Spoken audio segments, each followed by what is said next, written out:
Good evening, I'm Jose Cardenas. In Sounds of Cultura, SOC will tell you where you can see work by Argentinian artist Antonio Berni, and a documentary that chronicles the Carl Hayden robotics team that beat MIT and other colleges 10 years ago. All this coming out straight ahead on Horizonte. Funding for Horizonte is made possible by contributions by the Friends of 8, members of your Arizona PBS station.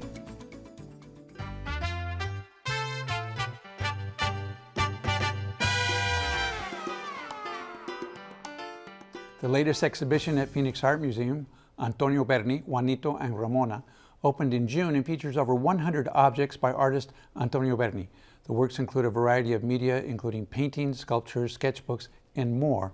Talking to me to talk about this exhibition is Dr. Vanessa Davidson, curator of Latin American art for the Phoenix Art Museum. Dr. Davidson, thanks for joining us to talk about this very, very fascinating artist, regarded as one of the premier artists in Latin America of the 20th century.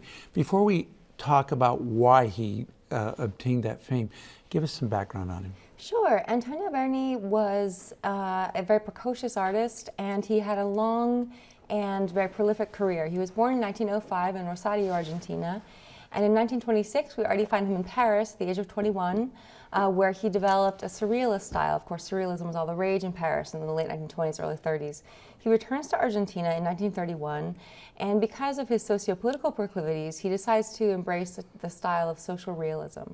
And he rises to some prominence in this style, this painting style, throughout the 30s, 40s, and into the 50s. But in the late 1950s, motivated by the social distress he saw around him in Buenos Aires because of the poverty, extreme socioeconomic disparities, and socio-political upheavals, he decides to abandon painting for a more visceral medium, and that's assemblage. And in case you're not familiar with the term assemblage, the way I like to think about it is really collage in 3 dimensions. So in embarking on these assemblage works, he also does a very ingenious thing.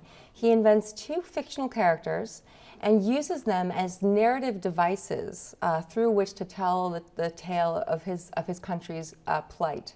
The 2 characters are Juanito Laguna and Romero Montiel. And he envisions Juanito as a young boy from the countryside who moves to Buenos Aires in search of work and ends up living in the villas miserias, or the literally misery towns or shanty towns on the outskirts of Buenos Aires. On the other hand, Ramona Montiel is a working class seamstress who is lured into a life of high society prostitution by the promise of expensive gifts and a life of luxurious decadence. And we've got some images we're going to show in a little bit that illustrate what he was doing with these 2 characters. Yes. Before we do that, he's regarded not only as the greatest Argentinian artist of his time, but one of the greats in Latin America. Why such fame?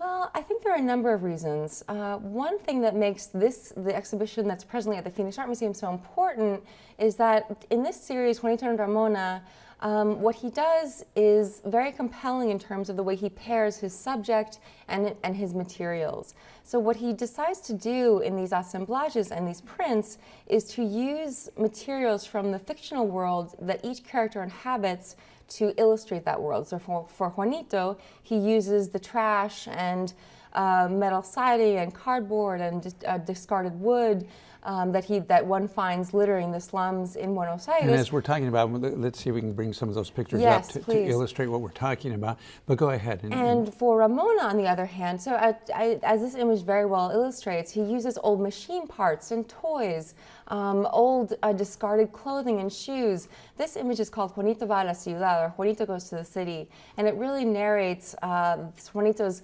transference from the chaotic jumble, very untidy life in the slums, going to the city, which is reproduced here, which is pictured here with rectilinear buildings in grid formats. And as you see, the swirling clouds above are made from corrugated metal. That image was from 1963, and this image is from 1978. It's called Juanito Ciruja, or Juanito the Scavenger. And what's so interesting about this image as compared to the previous one is the operative shift we see here between the ways that Berni is actually using the collaged elements. Whereas before he had these jumbles of discarded detritus, here most of the elements feature corporate brands. So this is one way that he was alluding to to the effect of commercialization on the culture of Argentina. And the other thing that one notices is that the image of Juanito changes. Yes, indeed. He referred to Juanito and Ramona as, quote, archetypes of the Argentine and Latin American reality. So as you'll see throughout the exhibition, their facial features change. They're not always depicted in the same way. And in fact, Berni also wrote of Juanito that he could have been a boy from Caracas or from Santiago or from Sao Paulo. He could have been a boy from any of the slums of those teeming metropolises. And in this way, although his characters are firmly rooted in the urban milieu of Buenos Aires, their plight is also one that's shared by other similar Juanitos and Ramonas throughout Latin America during this time. And another image that flashed up on the screen, we'll get it back, is one that reflects, as I understand, the dreams that Juanito or nightmares, it would be yes. a better term. These are the monstruos, the monsters. They're from a series called The Cosmic Monsters that Berni created in 1964 and 1965. And yes, they illustrate the characters who haunt Juanito and Ramona's nightmares. And as you see in this image, we actually have 3 monsters in the exhibition. And we're very lucky to have them because, as you can tell from the image, they're very fragile and don't travel all that often. But this one is called Sordidness, La Sordidez. It's from 1964, and it's created not only of discarded wood and paper mache, but also a whole tree root system. Bottle caps, old camera flashes are the eyeballs. Nails stick out from the jowls. It's just an illustration of what a master assemblage artist Berni was. And we've been talking about her a lot, but we also have the images up next of Ramona. Yes, indeed. And as I was saying before, he used the materials from each character's universe to illustrate them in his work. So for Ramona's universe, he used lace and buttons from her life. She almost looks like an Egyptian goddess in this image. She almost does, yes. And as you'll notice, her necklace is actually composed of keys, of house keys. So he used different also with Ramona, different discarded industrial materials, but also in the assemblages for Ramona, he used secondhand clothing of the Belle Epoque in Paris. He scoured the Parisian flea markets for gaudy rhinestone jewelry that he dressed her up in. What's so interesting about this image of Ramona, this is called Ramona en la calle, Ramona in the street of 1964. And here we see Ramona with her head literally occupied by an image of a politician and by consumer media. These are what you see atop her head there are advertisements for a razor. So he's also commenting, as I said before, with Juanito, he used the corporate brands, the corporate logos, and with Ramona, he's looking at this culture of consumerism through the images that he puts into her head. And why is she presented not simply as a lady of high society, but as a high society prostitute? Well, I think that he wanted to show the plight that unmarried women faced in Argentina during this time. Women who were not married and did not have a husband and children had to fend for themselves. And the story of Ramona, the arc of the story, is that she worked for many years as a seamstress, but simply couldn't make ends meet. So that's why I believe he wanted to show how she was not a woman of lax morals, but instead aspired to a better life. And much of the imagery in the exhibition also goes to show that that aspiration towards a better life was in part fueled by the consumer culture that she was taking in through television and other media ads. And I think we have another image that we're going to put of her up on the screen. This one, what's the significance here? This one is one of the most iconic images of Ramona. It's called Ramona vive su vida. Ramona lives her life. As you can see, the dress is made up of doilies that would be found in any Argentine household. The breasts are made up of gaskets that would go in cylinders for engines. The significance of this work, with her arms raised high above her head in a jubilant, independent pose, this is Ramona living her life. This is Ramona who is in charge of her own destiny now that she is a high society courtesan.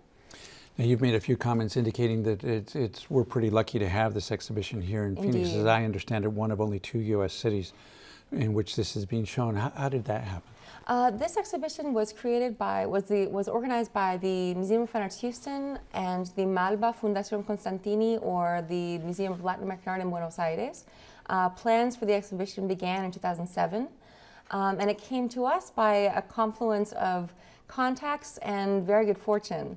I'm very good friends with the assistant curator at Houston, Michael Wellen, and we were discussing the exhibition, and I asked if it was traveling. He said, yes, it's going to Buenos Aires, Bogota, and Mexico City. And I said, well, how about Phoenix?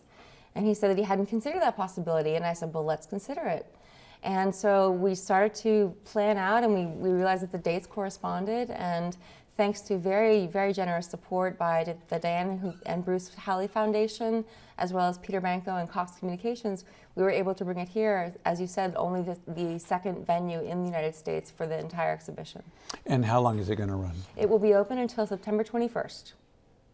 When people go, because it's an extensive collection, what will they see? You had told me when we were off camera that, for example, the pictures we arranged were kind of in the order that people will see them. Juanito, the monsters, and then Ramona. Yes, and there are about 32 assemblages in the show, but there are about 42 prints. And printmaking activity was very important for Berni. He was an incredibly innovative and original printmaker. He actually coined two terms, xylocollage and xylocollage relief, because he applied the same technique of assemblage to the woodblock printing surface. So he would create these wood blocks upon which he would incise beautiful imagery, and then he would collage some of the same elements that we've been seeing repeatedly: machine parts, cogs and wheels and keys and coins, to create collages with very high relief. So our visitors will be able to enjoy not only these assemblages, but also a wonderful number of these prints, along with 15 of their printing plates, which are displayed next to the work, so that we have a positive and a negative of the image, which sheds light on the artist's creative process. So this is very special in so many different ways. Very special. Thank you so much for joining us tonight to talk about it. Thank you. It's a pleasure. Underwater Dreams is a new documentary that follows 4 undocumented students who entered an underwater robotics competition in 2004. The group was from Phoenix's Carl Hayden High School. We'll talk to 2 of the students and one of the coaches featured in the documentary, but first watch what Underwater Dreams is all about. They were a ragtag robotics team. 4 teenage boys from Phoenix, Arizona decided to build an underwater robot, just for the hell of it. They took their robot and headed west to a sophisticated underwater robotics competition, up against the likes of MIT. When we arrived at the competition, I was pretty nervous. The other robots were like pieces of underwater jewelry. We looked like the carnival had arrived. We were way over our head. We noticed water in the case. We're telling it to go forward, and the robot's going sideways, and I'm thinking, Oh my God. We were all having problems. My idea was a tampon. This was a do-or-die situation. MacGyver would be proud. But the robot was only the beginning. Who are these punks from nowhere that had no business doing what they do? What is that? they broke the mold and said, catch me if you can. It wasn't about building a robot. The 2004 team showed us that it was possible. No matter what background you come from or where you are, you can do what you set your mind to do. Kids at Carl Hayden High School become leaders. They have a sense of social responsibility that was cultivated as being part of this team. Knowing you can't do something just because you're lacking a piece of paper is kind of devastating. What the robotics did to me is to show me, even though that I don't know where to start, I can solve the problem. We should empower as many people as we can to build great things.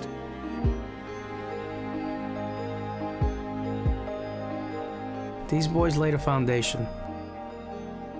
They inspired those behind them to see that possibilities could exist, to be courageous, to dream, and to fly. I want to solve the energy crisis. Make a difference in my community. Be a computer engineer. Develop the renewable energy infrastructure. The next generation of autonomous vehicles. And make them go faster. Prosthetics for kids. Discover like alien life. I want to be an astronomer.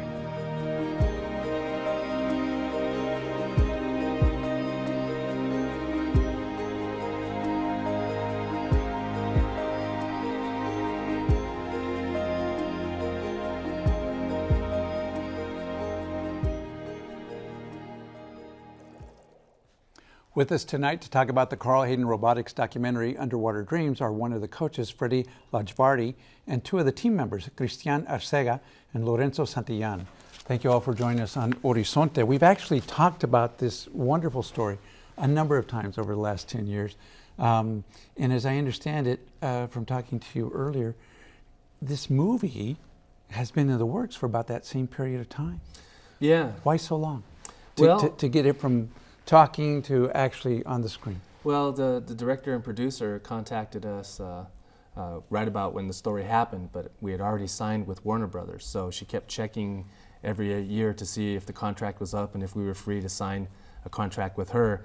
It turned out that just about a year ago, our contract wasn't renewed and we were kind of free agents, and we went ahead and signed with her to do the documentary. Kind of like LeBron James going back to Cleveland. Yeah.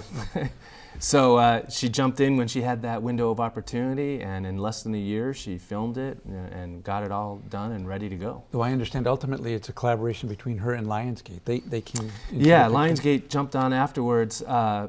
It's after we had already started to do the documentary. They wanted to now do the feature film. So we had to put that in the contract that she'd be able to still make the documentary, and everything worked out right. So a lot of memories for you guys. They're shown on the screen. What was it like going through the movie making process? And then I want to talk about the actual events and what it was like to compete against MIT and some of the other major universities in the country. It was very inspirational, especially getting to see and hear all the different stories, because the documentary doesn't just cover us, it covers a lot of the history of our team, and it covers a lot of the stories we were unaware of due to not being personally well familiar with some of the students and also their history and families. We're talking about people who came after you. And before us as well. There's a few students that graduated and they came back and they said this, and gave a feedback on what the story had turned into. So as I understand it, Cristian and you, Lorenzo, you were sophomores at the time. This was about the third year of the program. Yeah. Why did you get involved to begin with? And then tell us about your experiences in the competition.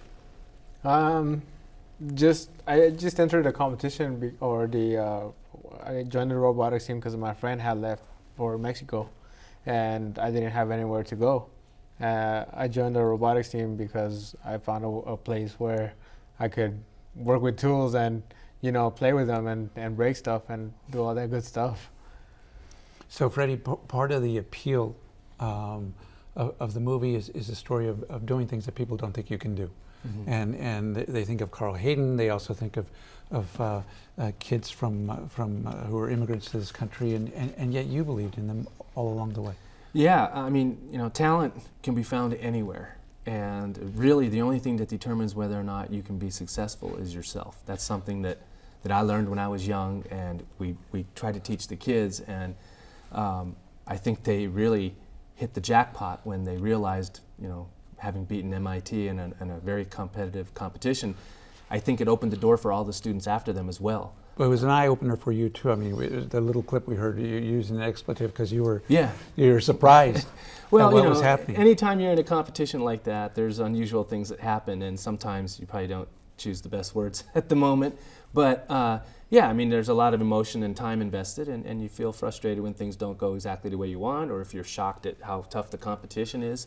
But that's part of being in it and learning how to deal with it, and either learning from it so that you can do better next time, or if you get lucky that you do well and win the first time. So Lorenzo, you beat MIT among other universities. What was that like? I think I didn't know how to feel because at the same time we beat MIT and we beat all the top, really high caliber colleges and universities. But at the same time, I was probably ignorant and didn't know who they were. So it didn't make a difference if I beat a college or university. I didn't know who they were. So I was like, oh, cool, we beat MIT. But until later that the teachers told me who MIT was and all the other colleges that we had just beat. It was like kind of like, whoa, like really, we just did that? Like, oh my God, like we had to sit down and walk in the beach and soak it in for a little bit. Cristian, what about afterwards? Was there a letdown, maybe not immediately, but over time? There definitely was. I mean, we didn't get a lot of attention at first, and then about a year afterward, I mean, we were on your show. You were one of the first ones to actually pay attention to our story, And after that, there was, of course, a lot of media publicity, and then the movie stuff started coming out. But after we graduated high school, me particularly, there was a lot of anti-immigration legislation in the state, and I lost my scholarship from Prop 300, and I didn't really have a lot anywhere, any set goals anymore, because my whole life I'd already always, been aiming for that goal. I want to go to university, I want to be an engineer, I want to be and do something great. And I thought we had done some great things when I was in high school, and I thought we were in the right path, but life takes you in some not so interesting directions sometimes, especially in Arizona. So Freddie, did that make it hard? You have these kids who have accomplished so much, incredible future ahead of them, and they can't advance because of legislation like Prop 300, which says you can't get in-state tuition or provide state financial aid. What do you tell the kids who come after them? Why should they keep doing this? Well, it wasn't as hard as you think, because if you think about it, you think, oh, the kids won't continue because they saw what happened to them. In fact, it was the complete opposite. The kids doubled down and worked harder. They were able to secure funding from non-federal groups so that they could pay the 3 or 4 times in-state tuition in order to go to college. And a whole slew of kids went to ASU after that and we've got been their showing degrees. some of them on the screen as we're talking. So it inspired them more. It gave them more sense of purpose and more that they wanted to prove to everyone that they were worth it, even if it meant having to pay out-of-state tuition, even though they live in the state and they purchase everything in the state, and in some cases pay taxes. So it just motivated them more to do it. And I didn't expect that. I was really surprised by how tough they were about it. And one of the things I think that we used, if I could say anything, was it said, you could get deported anytime. What do you want to be deported as? Do you want to be deported as a landscaper, a garbage collector, or an engineer? So your education, as long as you're here, is the #1 thing. Do anything you can, scrape for it, do yard sales, do anything you can, but get that education, because once you get that, they can't take that away from you. And the interesting thing is, and this is kind of ironic, you could work in any country except the United States. That's an excellent point. We need to talk a little bit about the movie. The documentary took 9 years to get going, but it's gotten going now and premiered in New York City, is that right? Mm-hmm. New York City and Los Angeles. And this week in Phoenix on Friday. On Friday. Tell us about that. Well, it's going to be on Friday in the AMC Center downtown at 7:30. And we're excited because, well, it's Arizona and it's where we originated from. So I'm really excited about it, and I hope a lot of people can show up. Christian, it's gotten great reviews, and as I understand, there's going to be a shortened version that's going to be shown on television? That's right, this weekend, which will be on Sunday afternoon. You'd have to check your local schedule for that, but it's going to be simultaneously broadcasted in Spanish and English on Telemundo and MSNBC, and also Monday will be broadcasted by Mundos. And Freddie, you're a central character in this.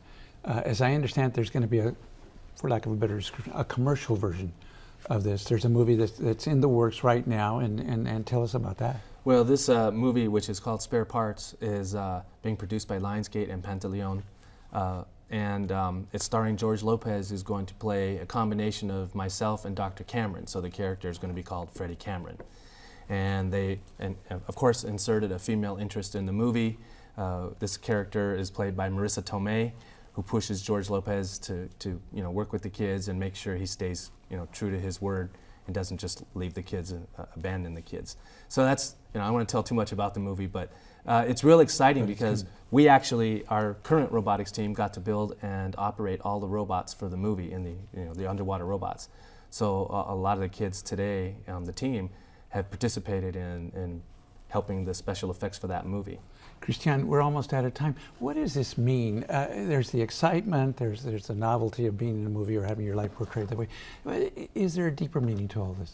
There's always a deeper meaning, especially when it affects you directly, and I hope what other people take from this is that there's a lot of barriers in this country, especially if you're undocumented or whatever other problems you have individually, but you always have to have hope, and you always have to keep trying your best and try and get to your goals, because even if you don't reach them, like I haven't become a mechanical engineer yet, but I'm still aiming for that.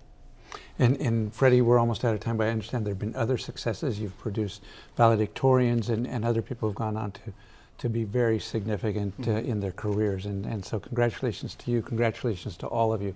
It's an inspiring story, and I wish you all the best. Well, thank and you. thanks for coming back on the show. Yeah, We it's great to be back. And don't forget, if you want to watch previous episodes or find out what's coming up on the show, just go to our website, azpbs.org, and click on Horizonte. That is our show for tonight. From all of us here at Horizonte N8, I'm Jose Cardenas. Have a good night.